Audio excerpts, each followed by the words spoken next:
ইসার বাড়িতে বোম মেরে আতঙ্কিত করতে চাইছে, ক্ষতিগ্রস্ত করতে চাইছে, ইসারকে প্রাণে মারার চেষ্টা হচ্ছে।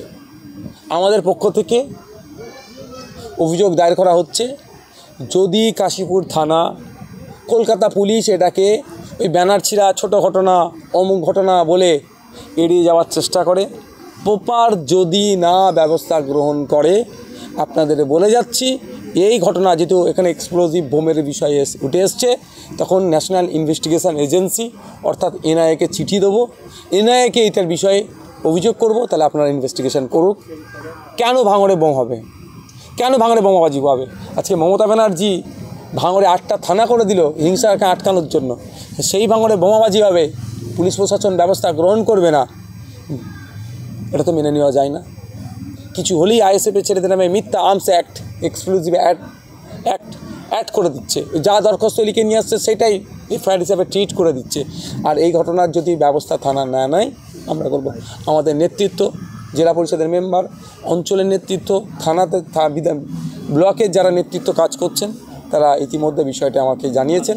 আমিও তাদেরকে আশ্বস্ত করেছি যে থানাতে তারা লিখিত জমা করছে। যদি থানা ব্যবস্থা গ্রহণ না করে, আপনারা দেখবেন হয়তো এনআইএ ঢুকছে এখানে, তখন কিচ্ছু করার নেই।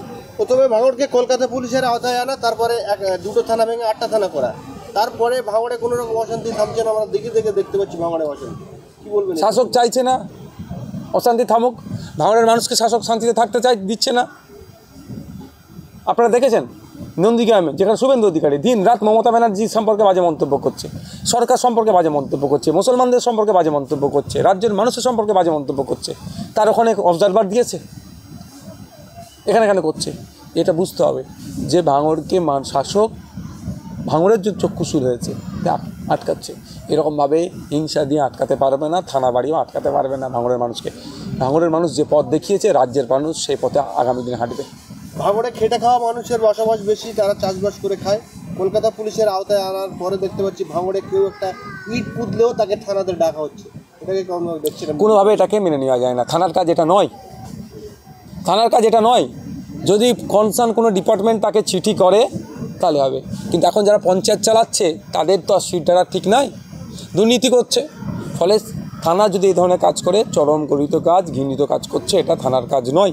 তারপরেও বলবো, যদি এই ধরনের কারোর সাথে হয়ে থাকে, তার প্রথম কাজ হবে, আমি বিধায়ক আছি, আমাকে জানাতে পারে লিখিত, আমাকে জানাতে অন্যায় থাকলে, কোনো থানা যদি এরকম ডেকে তাকে ধমকায় চমকায়, তাহলে সেই থানার যে অফিসার, সব অফিসার তো এটা করে না, যে অফিসার তাকে ধমকাচ্ছে চমকাচ্ছে বা অবৈধ লেনদেনের কথা বলছে, তার বিরুদ্ধে ডিসি স্যারের কাছে একটা অভিযোগ দায়ের হোক।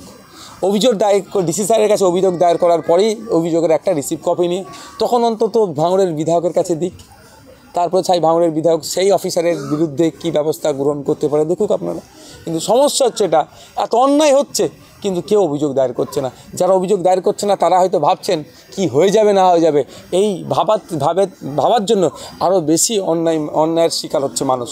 আপনাদের বলবো, এগিয়ে আসুন, এই অন্যায়ের বিরুদ্ধে আইনত লড়াই করুন, পেন খাতার লড়াই করুন, তাহলে দেখবেন এটা সমাধান হবে। দেখছিলাম গতকাল কয়েকদিন আগেই একটা ভিডিও দেখছিলাম, কোনো নাকি ইললিগাল কনস্ট্রাকশন হচ্ছিল, ওখানে নাকি পুলিশ আক্রান্ত হয়েছে। কতটা সত্যতা জানি না, কিন্তু তাহলে পুলিশকে আক্রমণ করাটা উচিত নয়।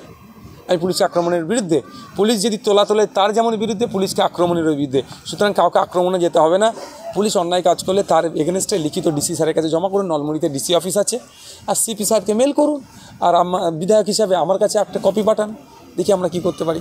ইনলিগাল কনস্ট্রাকশন রোধ করার জন্য পুলিশের কোনো না, পুলিশ যেতে পারে না, পুলিশের রাইট নাই। আপনি বাড়ি করছেন, আপনার বাড়ির সামনে গিয়ে দাঁড়ানো আটকানো, এটা কি হচ্ছে? পুলিশের তখনই রাইট হবে, পুলিশকে যখন লোকাল অথরিটি, লোকাল প্রধান, লোকাল পঞ্চায়েত যখন পুলিশকে রিটেন দেবে যে অমুক জায়গায় ইললিগাল কনস্ট্রাকশন হচ্ছে, ওটাকে আপনি আটকান, তখন যেতে পারবে, তার আগে যাওয়ার রাইট নাই। কিন্তু পুলিশ আজকে তার পুলিশিংটা ছেড়ে শুধু ওই তোলাবাজির, পুলিশের একটা অংশ তোলাবাজিতে ব্যস্ত হয়ে পড়ছে, কার কাছে গরিব মানুষ থেকে শুরু করে কাউকে ছাড়ছে না। ফলে এই আজকে দুদিন হচ্ছে। পুলিশিংটা কি? পুলিশিং হচ্ছে এই বোম মারছে, হ্যান করছে, তান করছে, সমাজবিরোধী, তাদেরকে আটকানো মেন কাজ এটা। কিন্তু কে বাড়ি করছে, কে ঘর করছে, কে বাথরুম করছে, সেটাকে আটকানো বা সেটাকে বাধা দেওয়া পুলিশের কাজ নয়। পুলিশের কাছে যদি আবারও রিপিট করছি, যদি পঞ্চায়েত বা কনসার্ন ডিপার্টমেন্ট যদি চিঠি করে যে অমুক জায়গায় এখানে একটা ইললিগাল কনস্ট্রাকশন হচ্ছে, এটাকে বন্ধ করুন, পুলিশ তখন আসবে, এসে বন্ধ করবে।